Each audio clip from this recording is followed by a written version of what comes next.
Hi, I'm Heather. Welcome to class. Today we're going to do a little sequence that is specific for menopause and perimenopause. Before we begin, if you find this video helpful, be sure to like and subscribe. We'll start with our mat and 2 bricks. We're going to take our mat back to the wall. So the full length of your mat is there along the line of the wall. With bricks in hand, we're going to come into Prasarita Padottanasana with the heels and the buttocks against the wall. The hands will be on bricks. Rather than taking the heels back into the wall now before you lower the torso, bring your torso forward, place your hands on your bricks, and then walk your legs back and separate the legs. So as you establish yourself here, set the feet so far apart that you could measure the length of one of your legs between the inner feet. Keep the feet parallel and spread the little toes. Often when we come into this pose, the little toes get stuck in with the other toes. So we want to broaden the balls of the feet, keep the outer feet pressing down as much as the inner feet. And at this stage, I've got my hands on the bricks and I'm looking for a lengthening on the front body. So as the buttocks are coming back to touch the wall, the buttock flesh draws up the wall, the thighs are pinned back strongly, the head of the thighs suction back to the wall, the kneecaps are gripping, quadriceps active. Then with that length on the front body, breastbone forward away from the navel, start to walk your hands forward like a down face dog pose. If this is really difficult, if you feel stiff and it's hard to reach the arms forward, you could potentially bring a chair here in front of you and reach your forearms, rest your forehead onto the chair. But you reach the arms forward, hands shoulder width apart, and like a dog pose, you descend the head. And you go on pressing the hands to the bricks, bricks to the floor to help you move your hips back to the wall. Feel the buttocks, back of the thighs, broaden on the wall. And see if you can maintain the length on the front body. Abdomen long, chest long, sides of the body long, sides of the waist, sides of the chest, that armpit chest area elongating. And then observe the quality of your breath. See that you're breathing smoothly.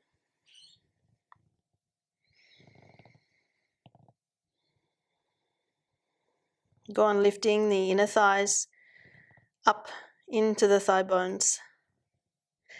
Making sure the inner ankle bones are lifted, but at the same time, the outer ankle bones are squeezing in.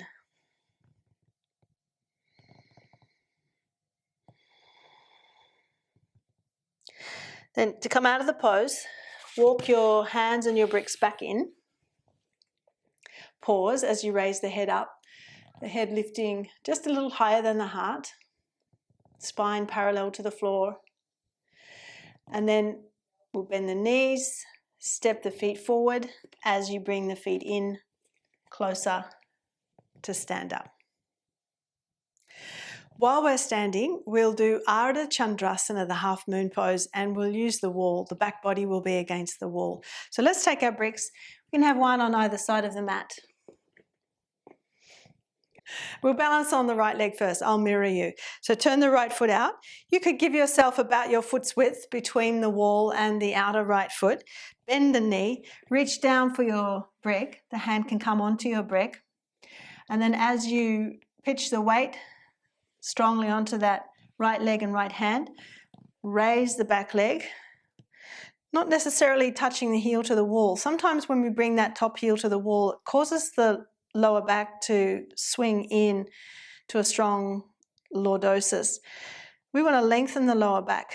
So can you get this right buttock flesh to roll along the wall towards the left heel? And then you go on lifting the inner left thigh up, lengthening the inner left foot away from the groin, peeling the outer left foot back towards the outer hip, so there's a feeling of this outer hip sucking in. Use the wall, rest on the wall, take your top arm up. Whether you look up, you look forward, or possibly even down, depending on how your neck is faring.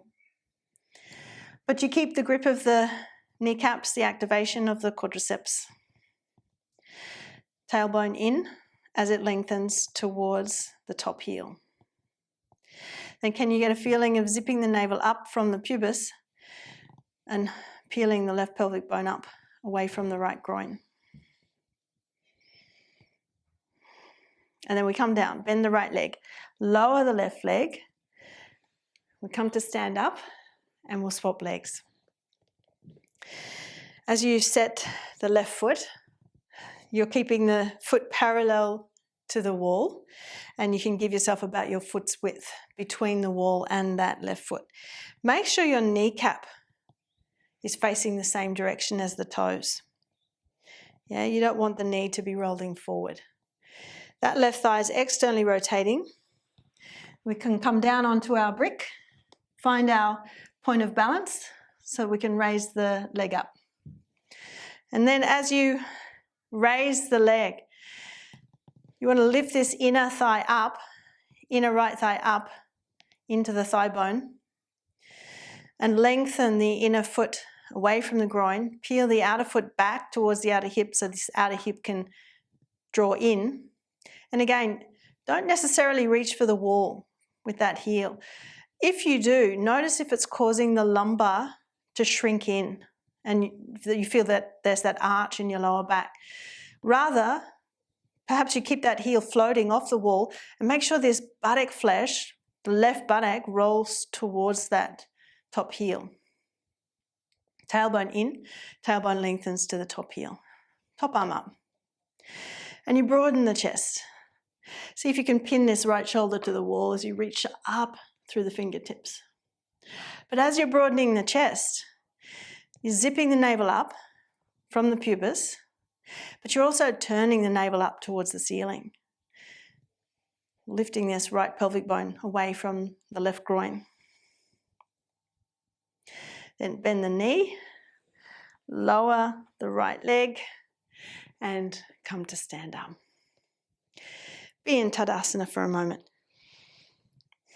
You might like to use the wall for your alignment. You can certainly bring your heels and your buttocks back to the wall.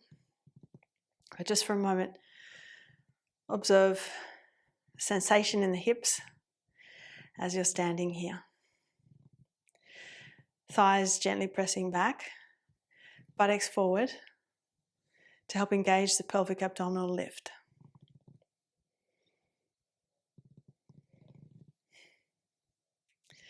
Now, moving on, let's move our mat away from the wall and we'll bring a blanket onto our mat and a chair as well. We'll set the chair so that it faces the blanket. We're going to come to sit down onto the blanket and take the legs to Upavistha Konasana. So the blanket just under the buttock flesh, and when you take the legs wide, aim for about a 90-degree angle between the legs. If you're stiff, that may be a challenge, it may be your limit. If you're supple, you may be able to go further out, but for the purpose of this pose and this practice, let's just stay with that angle, 90-degree angle. Press the thighs down, the root of the thigh, the head of the thigh, press down so you feel the sitting bones really plug and anchor into your blanket. Reach the fingertips to the floor. Press the shoulder tips back and down. And as you're working the thighs down, can you lengthen the inner foot away from the groin, both feet, inner feet away from the groin, peel the outer feet back towards the outer hips, so it helps give that feeling of being compact, the hips being contained. The chest lifts up. So we're maintaining pelvic abdominal tone, sternum lifting, and as the shoulder tips are pressing back and down, the collarbones are broad. Let's take the arms up. Urdhva Hasta. Stretch the arms from the waist. Imagine your arms are beginning here at the waist. Lift and lengthen the entire circumference of the rib cage up as you go on pressing the head of the thighs down. Interlock the fingers. Press the knuckles up towards the ceiling. Work the elbow tips in so the arms are strong and straight. And then swap the grip. Opposite interlock. Again, press the knuckles up towards the ceiling. Squeeze the elbow tips in. Stay firm in the legs. Press the thigh bones down. Then exhale the arms down. Let's reach to the seat here. We're holding the seat. Reassert the lift of the breastbone. And then we'll come forward into a supported forward bend. So depending on your capacity as to whether you slide the chair further forward, but as you're coming forward, just watch that you're not rounding the back and collapsing the chest. Notice the sensation on the front of the body. So you keep the sternum lifted and you tilt from the pelvis. The pelvis rolls forward over the thigh bones so that you can keep that same length between the breastbone and the navel. And as you reach your arms forward, that can help to move the breastbone in that direction. The forehead can then rest on your forearms. Go on pressing the thighs down. The head of the thighs pressing down, helping you to get that sense of the sitting bones really anchoring into your blanket.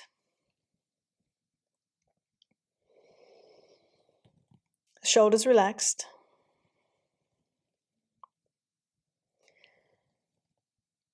The inner thighs are rolling down as the inner feet lengthen and press away from the groins. The outer feet peel back towards the outer hips.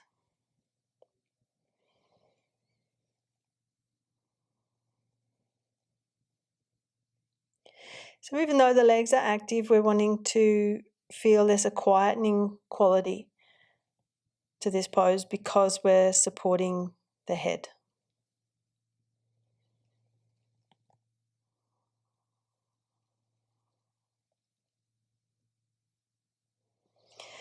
Can you feel the thoracic spine, the upper back between the shoulder blades?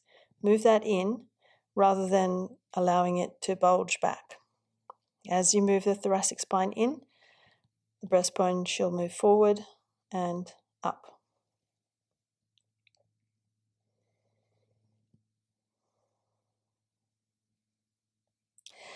And then slowly make your way up to sitting. We'll move on now to sitting in Baddha Konasana, the bound angle pose. I'm going to turn my chair around for the sake of the camera, but you could keep your chair there and simply turn your back to the chair. If your hips feel tight, you can create more of a fold on which to sit.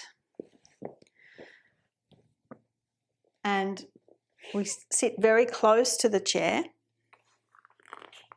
with the soles of the feet together.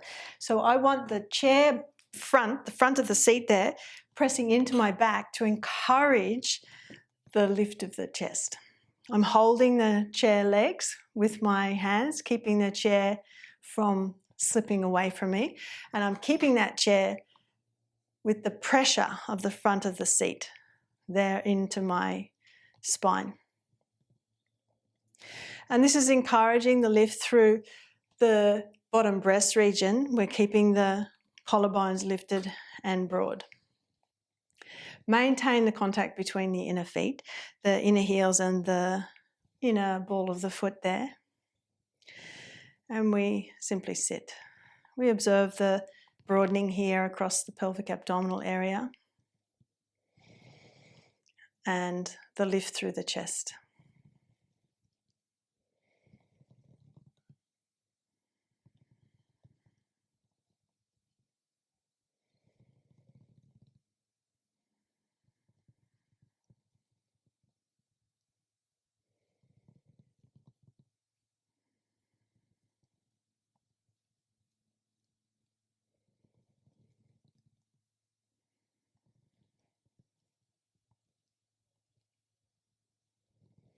And then we'll come out of the pose by releasing the grip of the chair and stretching the legs forward. Of course, we can practice any number of postures during the phase of life that is perimenopause and menopause. We did some poses today that involved the broadening of the pelvic abdominal area, and it was quite a short sequence. However, if you would like a full-length class specifically for menopause, you could go to my video library on my website, heatherkitchenyoga.com.au. I have a video library there with over 350 full-length classes, and you can start with a 7-day free trial. That's it for today. Thanks for joining me. For more in-depth teaching, check out the video library on my website, heatherkitchenyoga.com.au. The link is in the description box below.